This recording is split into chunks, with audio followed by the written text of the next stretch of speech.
Hey, let's talk about something that was hard to see online over the weekend. I'm talking about the rabid fans in France. I saw CM Punk and even Rhea Ripley, and perhaps there were others, take to social media to kind of complain about the way they were being handled. Rhea Ripley is complaining about fans mobbing her. She's trying to get into an Uber in Paris. She tweets, "No means no." She wrote, "Remember, we're people.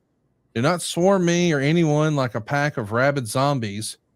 No one should ever be pushed up against an Uber driver's door and completely mobbed like I just experienced. Use common courtesy and humanity. No means no. WTF." There's actually a fan video here that I want to show you. I don't know if you saw this. Let's take a look.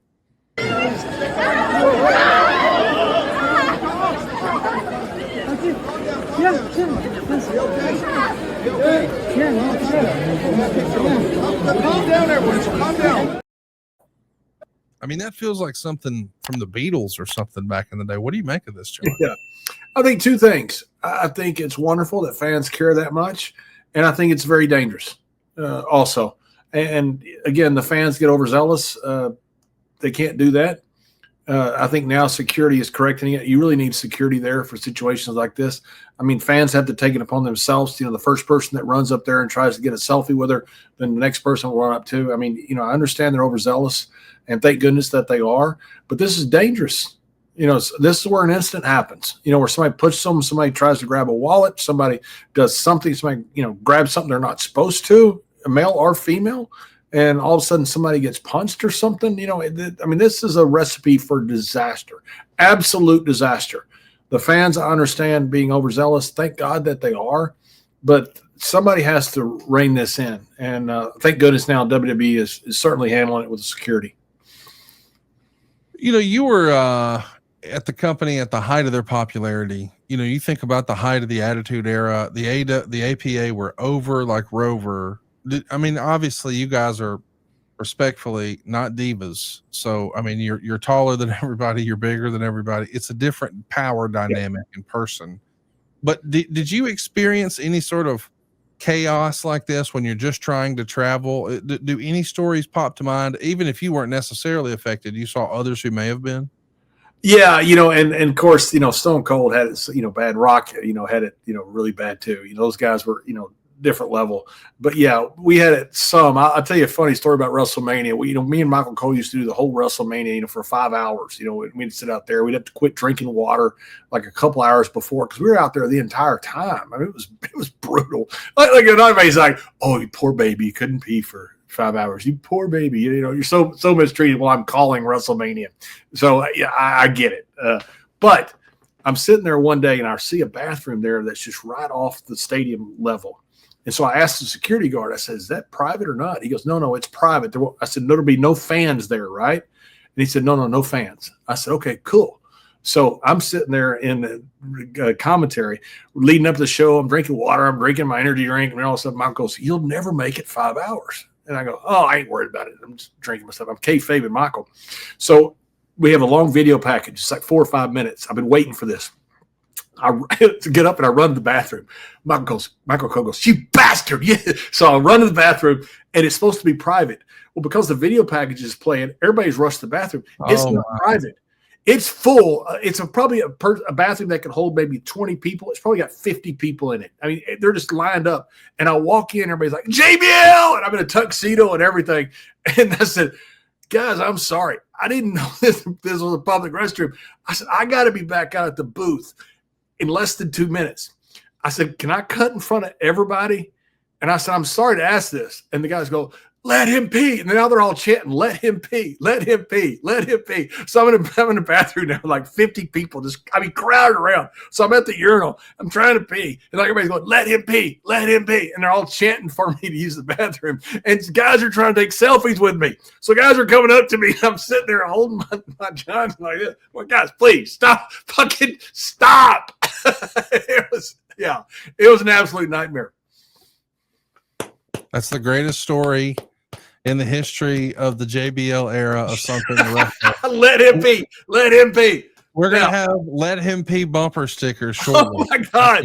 Feel Guys it. were literally, Conrad, I'm sitting there holding my, and trying to go to the bathroom. Like, I've got like the whole room watching me. And I'm like, this is the most uncomfortable I've ever been. And guys are like coming around holding my neck, like holding a picture like this, trying to take a selfie with me. I'm like, you gotta be kidding me. Oh gosh. How new of a problem is this? You know, there being fans everywhere you travel when you go to Europe. Like we've seen the old footage of like Bret Hart getting off the bus and there's just dozens or maybe hundreds of people lined up. Was it always pandemonium in Europe? And was it unique to Europe? And do you think that's based on just the culture difference or the scarcity of WWE visits over there? The second, the scarcity. And I think if nobody toured here, you know, when I know this is an old analogy. It's one of the greatest bands of all time. The Beatles showed up here as Beatlemania. You know, when groups come over that you hadn't seen before, you know, it was different. You know, when Rolling Stones are, you know, different level. I understand, but depend on TV. When we had good TV in places, I mean, the places it'd be packed. Hotel lobbies be packed. Everything would be packed. You know, when the Von Erichs first went to Israel. And they got the Israel deal because somebody had bootlegged a bunch of WCCW tapes, was putting it on Israel television. That's how they ended up with the deal in Israel. They had tens of thousands of people at the airport waiting to greet them. So, no, this is nothing new. It's just, but it is something that needs to be dealt with. It is going to be interesting to see if WWE starts to take different precautions. It feels like over the weekend, Rhea Ripley may have gotten to a tipping point, and I don't know that you've seen this, but there's been a stalker from Canada who is actually still in jail right now. And I think he was even refused bail. I know he's been stalking a WWE diva.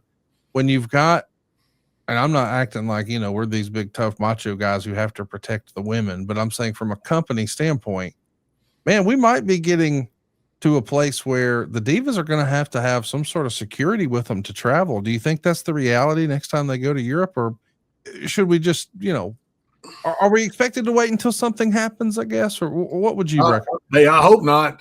You know, I hope not, because you don't want anything to happen to anybody, male or female. And I understand it's a different dynamic, and I don't think that's sexist to say. I hope it's not. Right.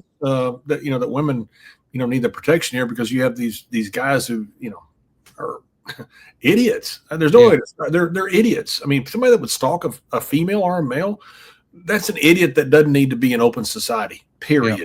Period. You need to lock their ass away. I don't give a shit what's wrong with them or what they claim is wrong with their mental. Who gives a shit? Get them out of society. I don't think you're going to need it as far as regular travel because people are used to seeing celebrities in airports and things. You may need it like in baggage claim when you get there. Overseas, you tend to travel in groups. It's a lot easier to have security because people are in groups. And so I think you're probably going to have security in a lot of these places. Do you think, I mean, I know that over in Japan, because it's always been different, right? Over in Japan, I think you guys were all on a bus together. And I know sometimes you would travel that way in Europe, but since you're making less shows than you did once upon a time, I mean, because the laws are different, the traffic laws are different and all that sort of thing. Do you think there'll ever be a way where professional wrestling in the United States utilizes those buses, or are we too far past that? Just culturally, could we do what they do in Japan, do you think?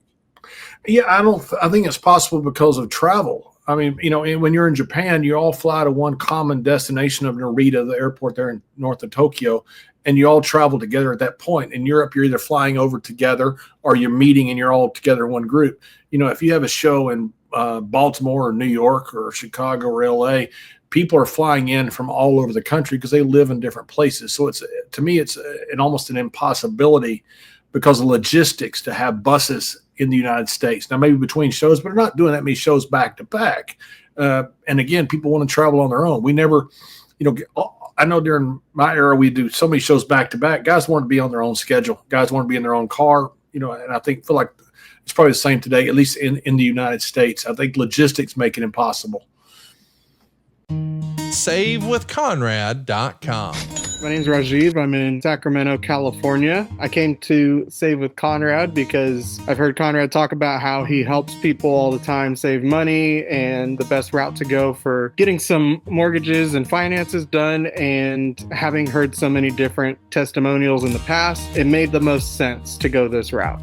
We were in the market for a new house and we wanted to know what we could afford. So we spoke with Steve and then Diane to get through the pre-approval process to see what we could afford. And then once we were able to understand that aspect of it, that was when we were able to shop around for a house to get a mortgage through Save with Conrad. Everybody on the team was great. Everybody really explained everything fully to where it was more in like layman's terms to where I could understand it as someone not in the business or having shopped around for houses too many times. So being able to understand every step of the process and talking with everyone on the team about that was really, really helpful. And it made me feel really confident that I was going the right route. I would definitely recommend Save with Conrad to others. I know that sometimes people look at it and they go, oh, they're based in Alabama. What could they help me with? But I'm out here in California and they were able to square everything away and get things done really quickly, as opposed to sometimes even people out here don't move as quickly as the Save with Conrad team. So everything was really well done, really efficient, and I would definitely recommend Save with Conrad to others. My name is Rajiv. I'm in Sacramento, California, and I was able to get into my dream home with SaveWithConrad.com. That's number 212 non-equal housing lender. SaveWithConrad.com.